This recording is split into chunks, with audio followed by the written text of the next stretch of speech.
Ah bonjour, bonjour, bonjour. Que faites-vous? Ben voilà, comme tu vois, j'en viens du bois. Et j'ai été chercher une jolie fleur jaune. Voilà. On l'appelle le millepertuis, donc Hypericum perforatum. On dit perforatum parce que tu vois sur les petites feuilles, je ne saurais pas les montrer ici, mais quand on les met comme ça, on voit des milliers de trous.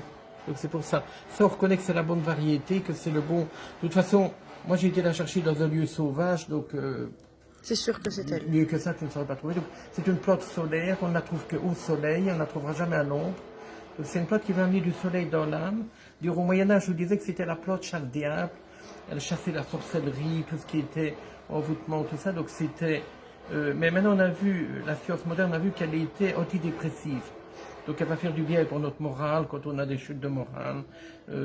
Quand on a aussi des additions, ça peut être bien. C'est une plante qui va agir donc sur notre mental. Et ça peut être bien aussi dans la ménopause. Parce que dans la ménopause, tu vois, souvent les dames ont quand même parfois le moral qui n'est pas trop bon. Il y a des bouffées de chaleur, tout ça. Donc le millepertuis pourrait être une des plantes qui pourrait aider. Donc elle a beaucoup de vertus. D'ailleurs, c'est une des rares plantes reconnues dans la dépression légère à modérée. Hein, mais elle ne va pas que les antidépresseurs. Donc on ne saurait pas prendre les deux en même temps. Parce que ça fait le même effet. Voilà. Moi, par exemple, qui ne prends aucun médicament, ben, je pourrais faire des cures de millepertuis si j'ai un jour une baisse de morale parce qu'il n'y aura aucune interaction. Oui. Mais celui qui prend des médicaments, surtout des antidépresseurs, là, il faut faire un peu plus attention, ou demander au thérapeute ou au médecin. Donc on peut faire avec des tisanes. On peut faire avec une têture mère, on peut faire avec une huile. Donc l'huile, par exemple, moi je ne prends que cette partie ici. Donc je passe mon temps à prendre les fleurs. Même si elles sont encore fermées, vous prenez toutes les... Ah, mais il y a des boutons, c'est un peu Ouais. comme la gémothérapie. Voilà. Donc tu Ah, vois, donc moi je prends parfois des petits boutons. J'aime bien qu'il y ait des petits boutons comme ça. Et alors qu'est-ce que je vais faire? Je vais la mettre dans un gros bocal comme ceci. Hop. Ça, les feuilles, je vais les garder, je vais les mettre sur le côté. Et alors, je vais remplir le bocal d'huile d'olive, vierge extra. Tu sais, on a une huile crétoise qui est super bonne. Et avec ça, on remplit jusqu'à recouvrir.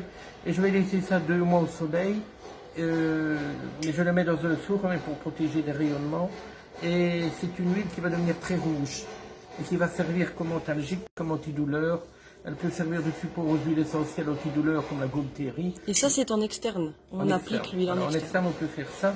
Elle peut être photosensibilisante, donc on ne va pas se mettre au soleil avec l'huile de millepertuis. Et alors, on peut l'utiliser en homéopathie. Il y a Hypericum perforatum en homéopathie, qui elle va servir pour les traumatismes nerveux. Donc les douleurs de zona, etc. Elle peut être bon. Donc, tu vois, c'est une plante qu'on va utiliser de multiples façons. Et il y a là des propriétés fort intéressantes.